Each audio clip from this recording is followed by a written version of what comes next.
This is Ag Matters PM from the Iowa Agribusiness Radio Network, brought to you by the Iowa Soybean Association, your source for the latest Iowa ag news headlines right here in the heart of the heartland. With reports from our award-winning team of Dustin Hoffman, Riley Smith, Mark Magnuson, and Andy Peterson. Now, from the IARN studios in Des Moines, here's Riley. Good day and welcome to Ag Matters PM on the Iowa Agribusiness Radio Network. I'm Riley Smith. Today is Thursday, July 24th of 2025, and we are so glad you can join us for today's show. In today's episode, I talk with Ron Mardesen. He is a Niman Ranch farmer, and he recently hosted a Practical Farmers of Iowa event down in Southwest Iowa. We'll also have a check of the closing markets with Kaden Sweeney of agmarket.net. First off, here's my conversation with Ron about how he chooses to raise his pigs, how that works with the Niman Ranch system, and how the A-frame acres, as they call their farm, benefits those pigs. We just got done with that whole field day. Lots of great conversation. First off, tell us a little bit about the name A-frame acres and how exactly that plays into how you raise the pigs here. Well, A-frame acres is a play on the name of the description of the way the sheds look that I farrow in. The sheds are shipped. They look literally like a letter A, a capital letter A. And each one of the sows, which is a mama pig on my farm, has her babies in one of these sheds that's shaped like an A-frame. And in our heyday, when we were at our fullest capacity, we had over 400 of these little sheds out there. So the A-frame acres just seemed like a natural name for the farm. And of course, those A-frames and just kind of the layout of the farm in general really playing into the extra freedom, I guess, and space for those sows and just the pigs in general to have on the farm. You talked a lot about how that having plenty of space for these animals is kind of a medication in itself, and it keeps them healthier. Talk about the benefits of having extra space, those A-frames for farrowing as well, just to keep piglets, sows, throughout the whole process, I would say, happy and healthy. Yeah, be glad to. I mean, when you stop and realize that, what we try to do here is we want a pig to be a pig. We want a pig to act like a pig. We want a pig to behave the way they were initially designed.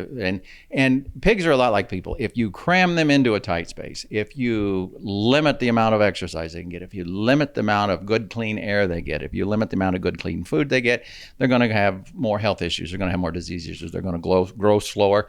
They're not going to be as healthy. But what we try to do here is we give them enough space. We give them gobs of sunshine. We give them lots of fresh air and lots of room to roam and run around. And consequently, we come up with a healthier, happier pig that ultimately tastes better.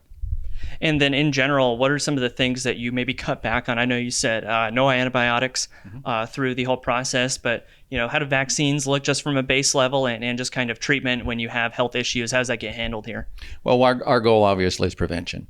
And vaccination program, a rigorous vaccination program that prevents a lot of the things like that. We touched a little bit today on the reproductive diseases and the diseases that baby pigs might get and vaccinating to prevent those. If an animal does get sick for whatever reason in our system, we will go ahead and we will treat them because you know as well as I do, I'm for the humane welfare and care of an animal. And if you can do something to make that animal get better, it's the humane thing to do. But I'm fortunate enough that I sell into the Niman Ranch system, and Niman touts a no antibiotic ever or no animal byproduct ever program. So when I do treat an animal like that, I have to be very judicious in what I do with that animal. In other words, he cannot be sold into the Niman system. But you know what? He's a healthy, happy pig, and he's a good pig, and he's going to taste good. He's either going to wind up in my freezer, or maybe if the local fire department has a fundraiser or the local church has a hog roast, he's a prime candidate to go there. I think that's a great thing is prioritizing kind of the humane treatment of the pigs overall. Mm-hmm. There's a lot of people that maybe think it has to be one way all the way or one way all the way the other direction, but just keeping those pigs happy and healthy, I would think is the priority for really any farmer who's raising pigs in the area. I get frustrated because it's not us versus them. It's not the way I do it is right and the way you do it is wrong. There are significant pros and cons to both. But at the end of the day, if you've got a farmer who cares, a farmer who's concerned about the welfare of the animal, it's a win-win situation. So then talking on the Niman Ranch side of things, how does that relationship work out just on the farm? I know you've been farming with them for quite some time. Yeah, I sold my first pigs in Niman 23 years ago. And the thing I like about them is it doesn't matter how small a number I have or how large a number I have. They're willing to work with me as long as I raise my animals to a strict protocol, a strict guideline. And the nice thing is they have been enabled me or given me an opportunity, given me a market share that can afford to keep me on the land. I tell people if it wasn't for Niman Ranch, I definitely wouldn't be raising pigs right now, and I probably wouldn't be farming either. Absolutely great to see those partnerships as always. The partnership involved today is the Practical Farmers of Iowa. I know you mentioned Amos being quite the salesman of getting that event down here and getting everybody out here, but I think it's very important to get people, obviously today we had a lot of people who are already familiar with pigs, but you might get the opportunity to get someone who isn't familiar, Bingo. checks it out, and now we have a huge education opportunity. Yeah. And the nice thing too, the thing that makes PFI events special is that you get a bunch of different people together. They're like-minded, but you get different ideas together. Different situations pop up, things that you might not have considered before. And just like you talked, there were folks here that knew what pigs were, but there were folks here that didn't have a clue which end of a pig was what.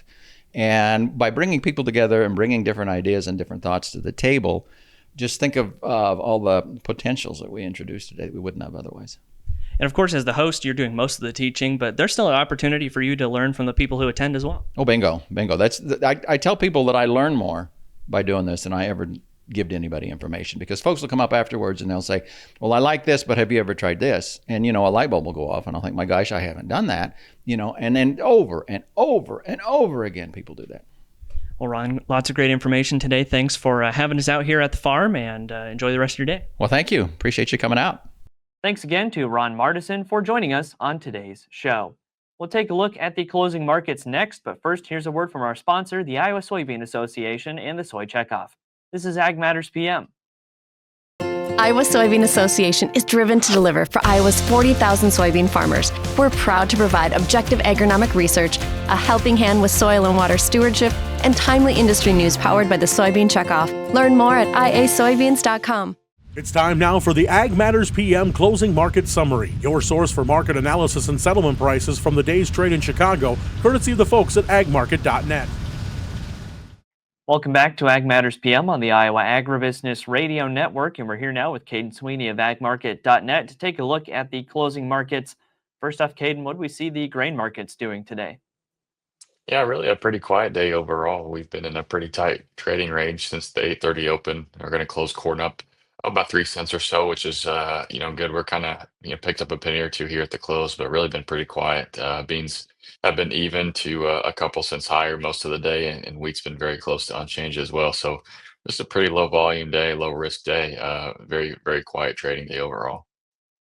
I've heard there's a lot of kind of offsetting news in the marketplace because, yes, we have trade deals and we have other pressures weighing in, but the crop keeps looking so good and we keep getting so much rain across the Midwest that things are just kind of sitting in the middle, it feels like, right? Yeah, plenty of push and pull in the market. I would say we're been pretty for the most part range bound and pretty tightly. And like you said, there's plenty of trade stuff going on. I think demand is looking really good for the next 6 to 9 months. But for right now, the market's pretty focused on the supply side. And like you said, you guys in Iowa won't quit raising good corn, and it's just waiting on the market overall. So plenty of stuff going on there. Like I said, I think demand's being pretty strong, and we'll see what goes from there. We had an export on the early morning wire this morning to China, and then that later got revised. If that had held, this market would have been a lot more exciting, but turns out it wasn't China, so we had a quiet day overall. Of course, I mentioned those trade deals earlier. We saw a Japan trade deal. Do we think, or I guess more specifically, do the markets think that there will be maybe a little momentum on other trade deals there, or is it kind of still waiting in that reactionary position just if things happen? Yeah, that's a good question, and something actually Mark and I spoke about yesterday is the market I think is certainly will take any trade deal it can get. It's not a bad thing by any means, but I think everybody's just holding their breath for China. I think when that one goes, if and when it'll be the big one, that's when you'll see the market, just screaming hotter, most likely on that day. But who knows if or when that happens? So that's kind of my take on it as well. As Japan's certainly a good one, sitting up there. They like our number 2, number 3 biggest importer of corn, so it certainly matters. But you stack enough of these small ones together, we'll take it. But China's really the big fish that we're waiting for. Then over on the livestock side of things, how did cattle and hogs trade today? Yeah, cattle closing lower today. Fat's down a little over $1, and feeder's down about 2.5. So taking a bit of a breather here. But I was just looking before we jumped on, and both cattle markets are still above the 10-day moving average. And interestingly enough, we're in the third week of July here, and they've been above that 10-day all month. That we've not traded below that since the end of June. So I think if you do break that 10-day, you probably see some larger pullback here.